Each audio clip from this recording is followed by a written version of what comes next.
Bonjour, je suis médecin au centre de référence des aplasies médulaires. Je m'occupe du site constitutif coordonnateur de Saint-Louis, qui est un site adulte qui est responsable avec le site constitutif pédiatrique Robert Debré de la prise en charge des aplasies médulaires acquises et constitutionnelles en France.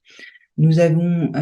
réalisé un premier PNDS en 2009 qui a été réactualisé pour la première fois en 2019 et en 2023, nous avons fait une nouvelle réactualisation au vu des nombreuses modifications dans la prise en charge et le diagnostic des patients atteints d'aplasie médulaire acquise et constitutionnelle. Je vais vous expliquer un peu les principales modifications. Les premières modifications sont sur les arbres décisionnels, puisqu'on a souhaité simplifier l'arbre décisionnel pour orienter la prise en charge diagnostique. En effet, un des éléments majeurs lorsqu'on prend en charge un patient atteint d'aplasie médulaire est de savoir si ce patient a une aplasie médulaire acquise ou constitutionnelle. Et il faut pouvoir déterminer très rapidement quels examens vont être faits et nécessaires chez quel patient afin de ne pas retarder la prise en charge diagnostique et thérapeutique et afin de ne pas méconnaître une aplasie médulaire constitutionnelle, en particulier chez les enfants et les jeunes adultes. Cela permet aussi d'orienter les indications de génome via le plan France génomique maladies rares, qui permet chez les patients pour lesquels on n'a pas de diagnostic génétique et chez qui on suspecte une aplasie médulaire constitutionnelle, de réaliser des génomes en trio pour résoudre ces impasses diagnostiques. Le deuxième arbre est thérapeutique, donc celui de la prise en charge des patients en première ligne, mais aussi en rechute ou réfractaire, avec des protocoles de greffe relativement précoces pour les jeunes patients qui sont de plus en plus mis en place dès la rechute quand les patients n'ont pas de donneur géno-identique. Par ailleurs, on a plusieurs PHRC qui s'intègrent dans la stratégie de greffe précoce. L'un pour les moins de 18 ans qui ont un donneur sur le fichier, donc 10 dixièmes facilement accessible, qui s'appelle Mud Upfront, et les autres plutôt pour les patients réfractaires, soit qui n'ont pas de donneur avec des greffes haploïdentiques, soit qui sont âgés et chez qui actuellement on ne propose pas forcément de greffe en deuxième ligne, mais qui de plus en plus vont bénéficier d'une greffe.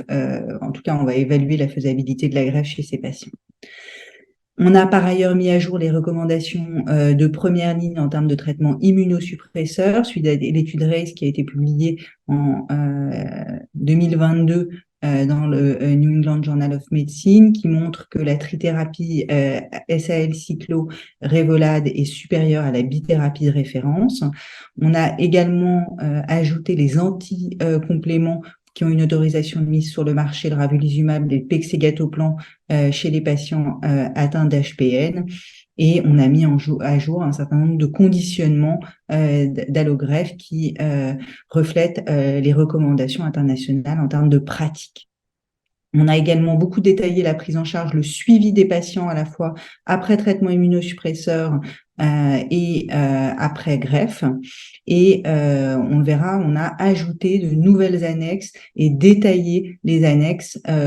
qui sont destinées à prendre en charge les patients atteints d'aplasie médulaire constitutionnelle. Donc, on sait que le nombre de maladies génétiques susceptibles de donner des aplasies médulaires est en augmentation chaque année, notamment des syndromes qui sont bien connus comme la maladie de Fanconi ou les téloméropathies, mais aussi des syndromes qui ont été identifiés au cours des dernières années et dont les diagnostics sont de plus en plus fréquents, comme le syndrome SAMD9, SAMD9L ou le syndrome MECOM. C'est pour ça que on a mis en place, notamment pour le syndrome SAMD9, SAMD9L, dont la prise en charge est très spécifique,